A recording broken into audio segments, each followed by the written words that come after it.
नमस्कार दोस्तों, यह एक खाद देख रहे हैं जिसमें सारे पोषक तत्व मौजूद हैं। अगर आपके पौधे में पोषक तत्वों की कमी हो गई है तो इस खाद को आप डालेंगे तो सारी समस्याएं दूर हो जाएगी और पौधे को उचित पोषक तत्व मिल जाएगा। यानी कि ज़रूरी न्यूट्रिएंट्स जो होते हैं वह पौधे को भरपूर मात्रा में मिल जाएगा।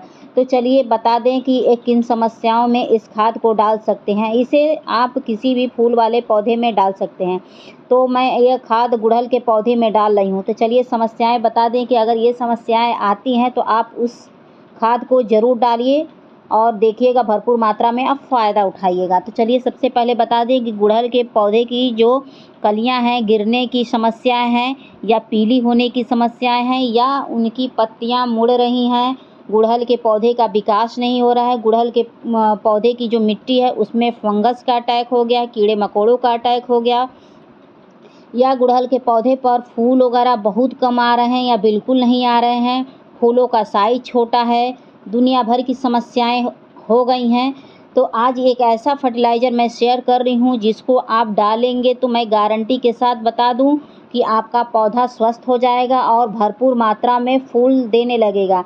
ऐसे तो गुड़हल का पौधा एक परमानेंट फ्लावरिंग प्लांट होता है, लेकिन हैवी फीडर प्लांट होता है। हैवी फीडर का मतलब होता है उसको बराबर खाद देने की ज़रूरत होती है। अगर उसको आप हर 15 दिन में या 1 महीने में अगर आप खाद नहीं देंगे तो पौधे पर गिने चुने उस पर फूल वगैरह आएंगे, गिने चुने कलियाँ आएंगी। तो इस पौधे को बता दें कि इसको मल्टी विटामिन्स देना बहुत ज़रूरी होता है। मल्टी विटामिन्स में ये होता है कि सारे पोषक तत्व तो मौजूद होते हैं, जिसको आप दे देंगे तो यह पौधा बहुत अच्छे से ग्रोथ करेगा और फूल भरपूर मात्रा में देगा। तो इस खाद को आप चाहें तो किसी भी पौधे में दे सकते हैं। और एक चीज़ बता दें कि कभी-कभी ये समस्याएं होती हैं, कलियां तो बहुत अच्छे से आती हैं लेकिन कलियां फूल बनने से पहले गिर जाती हैं। क्यों गिर जाती हैं? क्योंकि उसमें ज़रूरी पोषक तत्वों की कमी आ जाती है। कभी-कभी ऐसा होता है कि कोई फल वाले पौधे हों तो फूल तो उसमें आते हैं लेकिन फल बनने से पहले फूल झड़ जाते हैं। तो इस अगर खाद को आप डाल देंगे फूल वाले में, फल वाले में, सब्जी वाले में, किसी भी में अगर आप इस खाद को डाल देते हैं तो सच बता रही हूँ, देखिएगा बम्पर फ्लावरिंग अब बम्पर फ्रूटिंग होगी। तो इस खाद को डालने से पहले कुछ ज़रूरी काम होते हैं जिसको कर लेना बहुत ज़रूरी होता है, तब जाके यह खाद सूट करता है। तो सबसे पहला काम क्या करना है कि जो भी गुड़हल वाले पौधे हों उनको कम से कम 6 से 8 घंटे की सनलाइट बहुत ज़रूरी है। अगर फल वाले में डाल रहे हैं तो उसमें भी 6 से 8 घंटे की सनलाइट बहुत ज़रूरी है, तब जाके उस पे फल या फूल आएंगे, जिसमें भी आप खाद डाल रहे हैं। ठीक है। उसके बाद क्या करना है कि पौधे के ऊपर जो भी सूखे हुए ब्रांच हों उनको कट करके निकाल देना, सूखे पत्तियां हों उनको कट करके निकाल देना है। तो देख सकते हैं मेरे हाथ में एक स्नेल नाम का कीड़ा है। अगर इस खाद को आप डालते हैं तो वह स्नेल वाली समस्या से भी आपको निजात मिल जाएगा। अगर पत्तियां ऐसे जो पीली दिख रही हैं तो इसको भी तोड़ के आपको हटा देना है। तो आप देख ही सकते हैं कि मेरा ये गुड़हल का पौधा कितना छोटा है लेकिन कलियां इसमें भरपूर मात्रा में आई हुई हैं, क्योंकि मैंने इसमें 15 दिन पहले ही खाद डाला हुआ था। तो उसके बाद बता दें कि इस पौधे की मिट्टी बहुत अच्छी तैयार करिएगा। मिट्टी अच्छी तैयार करने का मतलब होता है वेल ड्रेन मिट्टी। वेल ड्रेन मिट्टी में ये फ़ायदा होता है कि जो भी आप खाद प्लांट में डालेंगे वह प्लांट को सूट करेगा। तो वेल ड्रेन मिट्टी का मतलब होता है भुरभुरी मिट्टी होती है, वही वेल ड्रेन मिट्टी होती है। तो भुरभुरी मिट्टी में आप जो भी मिट्टी लीजिए उसमें एक हिस्सा बालू और एक हिस्सा गार्डन की मिट्टी और उसमें 50% से कम और वो ले लीजिएगा, धान की भूसी ले लीजिएगा, 10% कोकोपीट, 10% आप सड़ी हुई गोबर की खाद मिलाकर और एक अच्छी मिट्टी तैयार कर लीजिएगा। उसके बाद जो भी पौधा लगाएंगे तो छोटे से छोटे पौधे में फ्लावरिंग होने लगेगी। अगर फल वाले पौधे हैं तो फल भी आने लगेंगे। अगर जो भी ये समस्याएं उत्पन्न हो रही हैं कलियां गिरने वाली, वो समस्याएं भी दूर हो जाएंगी। एक चीज़ का और ध्यान रखना है कि ओवर वाटरिंग से पौधे को बचाना है। आप जितनी अच्छी मिट्टी तैयार कर लीजिए, जितनी अच्छी खाद दे लीजिए, अगर आप पौधे को अपनी ओवर वाटरिंग का शिकार बना देंगे तो पौधा कतई फूल नहीं देगा, फल नहीं देगा। ये सब चीज़ों का ध्यान रखना पड़ता है। ठीक है। तो आप ओवर वाटरिंग से अपने को पौधे को बचाइएगा और उसके बाद समय समय पर मिट्टी के अंदर कीटनाशक का वो किया करिए, प्रयोग किया करिए, जैसे नीम खली वगैरह होती है। चलिए तो खाद दिखाते हैं बिना देर किए, उसके बाद फिर आगे की और सब प्रक्रियाएं बताएंगे कि और क्या क्या करना है दोस्तों। तो उसके लिए आप मेरे वीडियो में बने रहिएगा, कहीं नहीं जाइएगा। खाद डालने से पहले मिट्टी की खुदाई अच्छे से कर लीजिएगा।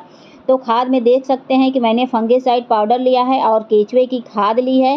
केचुए की खाद 1 मुट्ठी लिया है, फंगिसाइड 1 चम्मच और 1 चम्मच मैंने मल्टीविटामिन्स लिया है।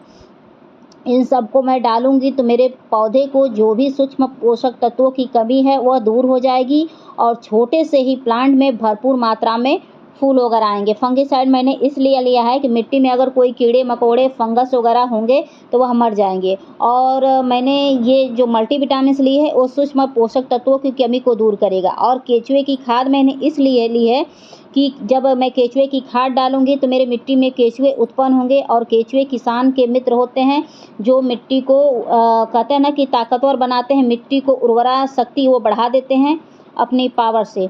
तो केचुए की खाद तो हर महीने डालना ही चाहिए। और मल्टीविटामिन्स और ये फंगिसाइड पाउडर तो आप महीने में 2 बार भी डाल सकते हैं, 1 बार भी डाल सकते हैं, लेकिन महीने में 1 बार ज़रूर डालिए, अगर 2 बार आप नहीं डाल सकते हैं, ठीक है। और खाद डालने के बाद अच्छे से ऐसे हाथों से मिला देंगे दोस्तों। तो जो भी आपके फल वाले फूल वाले पौधे हों तो इस खाद को आप डालिएगा। 100% गारंटी के साथ मैं कह रही हूँ कि आपके पौधे की जड़ें इतनी ताकतवर हो जाएंगी कि बहुत कम समय में उस पर फूल फल आना शुरू हो जाएगा। तो आपको लग रहा है कि जो भी पौधा बीमार है या जिस पौधे को लाए हुए नर्सरी से काफ़ी समय हो गया उस पर कोई न्यू ग्रोथ नहीं हो रही है तो उसमें भी डाल सकते हैं। या देखिए कि आपको लग रहा है कि फलों का साइज छोटा हो रहा है उसमें भी आप डाल दीजिए और देखिएगा कि कितना फास्ट ग्रोथ शुरू हो जाएगी। उसके बाद जब आप खाद डाल ले रहे हैं तो खाद को मिलाने के बाद इसमें पानी भरपूर मात्रा में डाल दीजिएगा। पानी में कोई कटौती ना करिएगा, क्योंकि जो मैंने खाद डाला है अगर मल्टीविटामिन्स कहीं जड़ों तक चिपक जाएगा तो उल्टे नुकसान भी करेगा। तो आप जो भी खाद डालिए तो भरपूर मात्रा में पानी डालना न भूलिए। और ये पानी मैंने बारिश का पानी लिया है। अगर इस समय बारिश आपके यहाँ हो रहा है तो बारिश का पानी कलेक्ट करके रख लीजिए, उसी पानी को डालिएगा। देखिएगा कि कितना तेज़ आपका प्लांट ग्रोथ कर रहा है। तो प्लांट की जो ये पत्तियाँ कभी कभी येलो हो जाती हैं ना, जैसे लगते हैं नस दिखने लगती है, वो भी समस्याएं दूर हो जाएगी दोस्तों। तो चलिए एक चीज़ और आपको दिखाते हैं कि उस खाद को मैंने डाला था और कितना छोटा कटिंग है और उसमें फूल भी बहुत अच्छे से आने लगे। सच बता रही हूँ कि इतना ही अच्छा ये खाद है कि आप डालते ही देखिएगा इसका असर 1 हफ्ते में ही आ जाएगा। कलियाँ वगैरह फुटाव मार देती हैं इस खाद को डालने से। तो देख सकते हैं ये टिकोमा का प्लांट है, मैंने इसकी कटिंग लगाई थी और छोटे से प्लांट में इसमें कलियाँ वगैरह बन गई हैं। मात्र छोटा सा पौधा है और इसकी कटिंग मैं लगाई थी इस बाटल में। और इस बाटल में ही उसमें बहुत अच्छे से जड़ें वगैरह बना ली हैं और ये कलियाँ वगैरह आ गई हैं। आपके जिस भी पौधे की जड़ नहीं बढ़नी है ना तो इस खाद को डालेंगे तो जड़ वगैरह भी बनने लगेंगे और कम समय में फूल आने लगेगा। तो आप खुद ही देख सकते हैं, जीता जागता प्रमाण मैं आपके सामने लाई हूँ कि कम समय में यह ग्रोथ भी कर गया है और फूलों के लिए रेडी भी हो गया। इस पर कलियाँ भी आ गई हैं। तो आप इस खाद को डालिए और भरपूर मात्रा में फ़ायदा उठाइए। सच बता रही हूँ, इसमें इसका कोई साइड इफ़ेक्ट नहीं है, फ़ायदा ही है। तो ये सब खाद आपको रखना ही चाहिए जो भी आप गार्डनर हैं, क्योंकि ये जो खाद है केचुए की ये भी बहुत ज़रूरी होती है। जो मल्टीविटामिन्स होती है वो भी बहुत ज़रूरी होती है और फंगिसाइड पाउडर ये भी ज़रूरी होती है। ये 3 खाद आप परमानेंट अपने गार्डन में रखिए और हर महीने में 1 बार नहीं तो 2 बार आप डाल देंगे तो सच बता रही हूँ आपके पौधा तो कभी बीमार पड़ेगा ही नहीं। और एक चीज़ का और ख्याल रखिएगा कि अपने पौधे पर थोड़ा सा सावरिंग वगैरह करते रहिएगा। कभी कभी मीली बग का अटैक वगैरह हो जाता है पौधे के ऊपर, तो जिसके वजह से पौधे थोड़ा सा बीमार हो जाते हैं तो खाद वगैरह डालने सूट नहीं करते हैं। तो इस बात का ख्याल रखिएगा कि थोड़ा सा सावरिंग वगैरह करते रहिएगा ताकि मीली बग का, लाही का, किसी भी कीड़े मकोड़े का अटैक ना रहे। अगर मिट्टी में खाद डालना है तो मिट्टी के ऊपर भी थोड़ा सा ध्यान देना पड़ता है, यानी कि पौधों को भी ध्यान देना पड़ता है ताकि किसी भी कीड़े मकोड़े का अटैक ना हो। पौधा स्वस्थ रहेगा तभी जाके आप कोई खाद डालेंगे तो उसको सूट करेगा। अगर मिट्टी में खाद डाल दीजिए और ऊपर से मीली बग लगा हो तो कोई मतलब नहीं होता है खाद डालने का। तो वीडियो पसंद आएगी तो please like, subscribe, comment and share जरूर करिएगा friend. Thank you for watching.